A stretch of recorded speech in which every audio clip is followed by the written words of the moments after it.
नमस्कार, मैं हूं हेमेंद्र शर्मा और आप देख रहे हैं MP round up. Madhya Pradesh में इस साल के अंत तक विधानसभा चुनाव होने हैं और माना यह जाता है कि जो टोटल आबादी है उसका 70% हिस्सा किसानों से आता है। मतलब 70% आबादी जो है किसानी करके अपना जीवन यापन करती है। मध्य प्रदेश के मुख्यमंत्री शिवराज सिंह चौहान खुद को किसान पुत्र भी बताते हैं, लेकिन उनकी सरकार किसानों के प्रति कितनी संवेदनशील है, इस बात का अंदाजा इस जवाब से लगाया जा सकता है जो उनकी सरकार ने कांग्रेस नेता जीतू पटवारी के एक सवाल पर विधानसभा में दिया।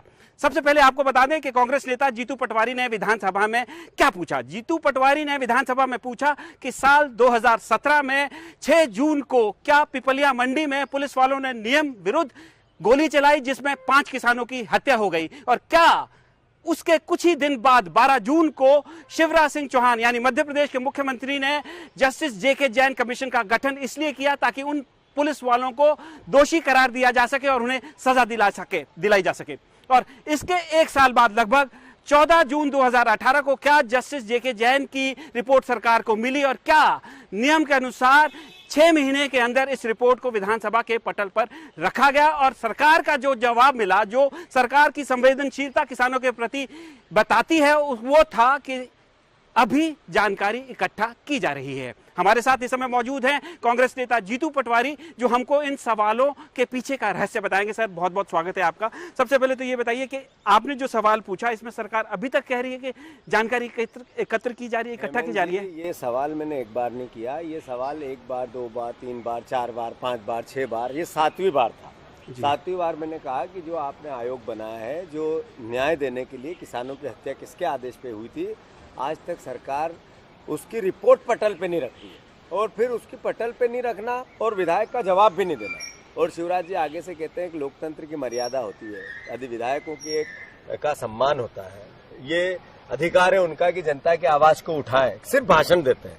तो कुल मिला के एक मुद्दा नहीं, ऐसे कई आयोग बने। ये तो किसानों की हत्या का आयोग है, इसके अलावा भी कई बने, सारे डस्टबिन में पड़े हैं। सर, दूसरी बात, ये जो भावना है सिर्फ ऐसे ही नहीं है, करप्शन को लेके भी 246 अधिकारियों को इन्होंने क्लीन चिट दे दी कि जाओ घूमो फिरो। हम तुम पे एक लोक आयुक्त ने जांच आदेश किया था, उसने इनके खिलाफ कार्रवाई की, पुटअप किया केस और विधानसभा ने उसको न्याय संगत छोड़ दिया कि जाओ घूमो फिरो।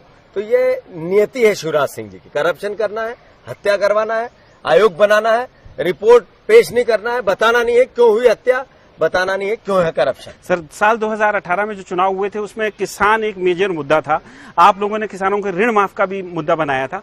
उसके बाद जब सरकार गिरी, उसके बाद जब कुछ लोग कांग्रेस से भारतीय जनता पार्टी में गए तो उस समय बार बार शिवराज सिंह चौहान कहते थे कि किसानों को जो आश्वासन दिया गया था, जो प्रॉमिस किया गया था, वो पूरा नहीं हुआ। मैं पिपलिया मंडी की बात आपसे फिर से पूछ रहा हूं। उस समय किसानों को 1 करोड़ रुपए का उन्होंने मुआवजा दिया था जिनके घरों में हत्या हुई थी, लेकिन उसके बाद कहा था कि उनको सजा दिलाई जाएगी। आज तक उस पर कुछ भी नहीं हुआ। क्या कांग्रेस पार्टी ने इसको मुद्दा बनाया है? नहीं, 100% बनाया है। हमारी कुछ दिनों के लिए सरकार आई, उसी पीरियड में हमने कोशिश की और पटल पे रखने की जो भूमिका है वो हमारी सरकार का ही पहल का हिस्सा था। 15 महीने की सरकार थी जिसमें अधिकारियों ने जो अन्याय किया था वो हम विधानसभा के पटल तक लेके आए। नहीं, लेकिन आया तो नहीं। हाँ, आया नहीं, पर अल्टीमेटली उसकी प्रोसेस होती है। एक दिन की बात 15 महीने की सरकार थी, थोड़े दिन में हुआ, पर अल्टीमेटली वो अंतिम छोर में था और फिर सरकार बदल गई।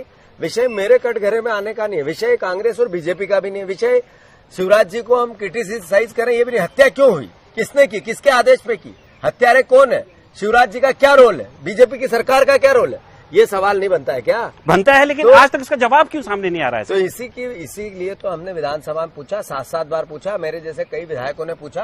परिस्थितियां आपके सामने हैं और यही तो लड़ाई चल रही है। सर, आप विधानसभा में सवाल पूछते लेकिन आपको तो विधानसभा से निलंबित कर दिया जाता है। तो ये लड़ाई चल रही है और मैं मानता हूँ लोकतंत्र की हत्या का प्रयास है। जिस तरीके से अलोकतांत्रिक ये सरकार हो गई है, अलोकतांत्रिक शिवराज हो गए हैं, ये आभास है इस बात का कि जनता से डर रहे हैं। और जनता, चूंकि आज जो प्रदर्शन हुआ था ये बता रहा है कि जनता आ रही है, शिवराज जी सत्ता छोड़ो, सिंहासन छोड़ो। शिवराज जी भी खुद को किसान पुत्र कहते हैं, आप भी किसान हैं। सर, क्या जो ये 2023 में चुनाव होंगे इसमें किसान मुद्दा होगा और खासकर ये वाला मुद्दा बनेगा जो 2017 में जो गोली चली थी जिसमें किसानों को आज तक न्याय नहीं मिला है? वो तो मुद्दा है भी सही, हमारी सरकार आएगी तो हम रिपोर्ट भी लाएंगे ही, पर जहां तक मुद्दा है सबसे बड़ा किसानों की आय दुगनी करने का। शिवराज जी ने पिछले 10 साल में 1 लाख बार बोला अलग अलग जगह बोला, प्रधानमंत्री को लाए, उनने बोला किसानों की आय दुगनी कर दूंगा। मैंने 7-8 बार पूछा कितनी हुई, तो बताया नहीं कि क्यों हुई। फिर हमारे हर्ष विजय गहलोत जी ने पूछा तो कि हमने कभी ऐसा बोला ही नहीं कि हम किसानों की आय दुगनी करेंगे। प्रधानमंत्री शेरपुर में बोल के गए थे कि किसानों की आय 2022 तक दुगनी होगी, यही तो सवाल किया था, इसीलिए तो उत्तर नहीं दिया, मुझे निलंबित किया। मैंने कहा है 3,000 रुपया कुंटल किसानों का गेहूं करो, कांग्रेस पार्टी ने कहा, समर्थन मांगा हमने बीजेपी से। अगर आप आएंगे तो 3,000 रुपए समर्थन मूल्य किसानों को मिलेगा? 100% आज की नीड है। किसान की अगर लागत बढ़ती जा रही है और किसान की इनकम घटती जा रही है तो इसमें सरकारों का दायित्व है कि किसान की सहायता करे। वो कांग्रेस बीजेपी का विषय नहीं है। क्या वो आपका जो वचन पत्र, किसान का बेटा, किसान के लिए बनने वाली सरकार का है। किसान वोट उसी को देंगे जो 3,000 रुपए कुंटल अनाज करेगा। तो आप क्या करेंगे? जब मैं बार बार चिल्ला चिल्ला के दहाड़ के बोल रहा हूँ, शिवराज जी आज सरकार में उनसे मांग कर रहा हूँ, तो नेचुरल है हम आएंगे तो उस बात को टेकअप करेंगे। तो जीतू पटवारी का साफ कहना है कि यदि कांग्रेस पार्टी सत्ता में आती है मध्य प्रदेश में तो किसानों को 3,000 रुपए समर्थन मूल्य गेहूं में मिलेगा। और साथ ही साथ ये भी कहते हैं कि जो पिपलिया मंडी में गोलीकांड हुआ जिसमें किसानों की हत्या हुई, उन किसानों को यदि जीतू पटवारी की सरकार मध्य प्रदेश में यानी कांग्रेस की सरकार बनती है तो उनको न्याय मिलेगा। ये बात अलग है कि 15 महीने के लिए कांग्रेस पार्टी की मध्य प्रदेश में सरकार बनी थी, उस समय वो रिपोर्ट विधानसभा के पटल पर नहीं रखी गई। एमपी राउंड अप में आज सिर्फ इतना ही। कल फिर मुलाकात होगी, तब तक के लिए थैंक यू, गुड बाय।